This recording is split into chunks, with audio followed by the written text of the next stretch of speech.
Now, the pandemic changed the entire way the planet works. From the Great Resignation to financial transactions becoming more and more digital than ever. At the same time, economic activity took off. For one of the fastest growing continents on the planet, that's enabled millions of Africans to become their own boss. Yet, self-employed people not only have to manage their businesses, they have to handle their finances too. And as they'll tell you, that process can either make or break an entrepreneur. Moya is here to help African small businesses succeed. And co-founder Thulani Mezembeza is here today from Johannesburg to tell us why. Thulani believes that disruptions to the core of the banking system are going to be the next big thing in fintech. He also told me that his name literally means keep quiet and work. And if you've seen his product, you'll know exactly how he's leveraged his name to build such an amazing thing. I'd like to welcome Thulani and Moya to the stage. Awesome. Good luck.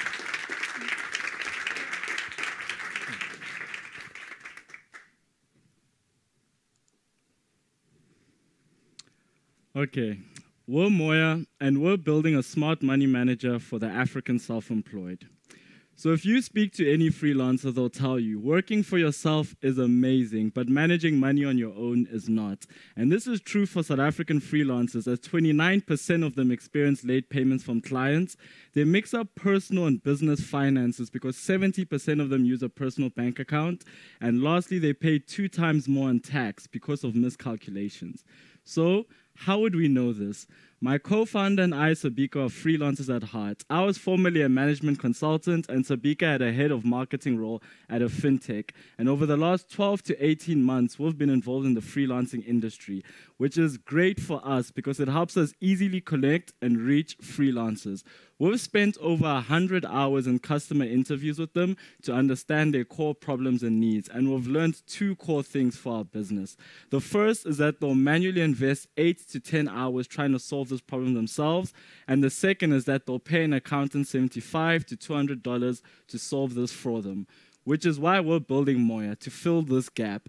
Our smart money manager will allow freelancers to manage their cash flow, invoices, and tax all in one place by helping them easily separate personal and business finances, providing them a digital wallet to accept invoice payments and a virtual card to manage expenses, and lastly, automatic monthly tax estimates. Our business model is simple and transparent for freelancers as well. We have a subscription plan of a start plan targeted at side hustlers, a grow plan targeted at full-time freelancers, and a pro plan targeted at high-income freelancers. And we also earn transaction fees on our digital wallet and virtual card. There are, however, competitors, but these guys mainly focus on SMEs, and their features are not targeted to freelancers. And we think freelancing is big in Africa because 10% of all freelancers in the world are currently African. And this market has 120 million of them and is valued at $8.6 billion. And also it is going to increase as digital adoption is on the rise in Africa, and 40% of the continent is self-employed. We are going to go to market by initially targeting 160,000 South African freelancers in the creative, film, and media industry.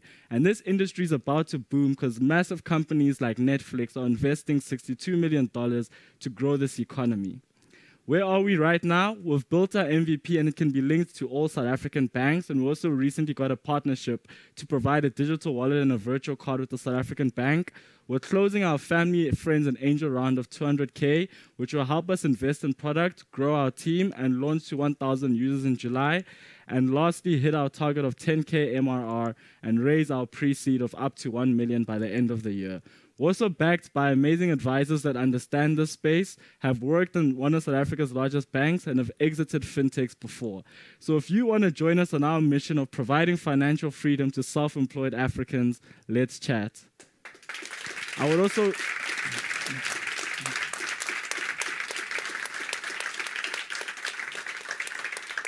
like to invite my co-founder, Sabika, up for the Q&A session.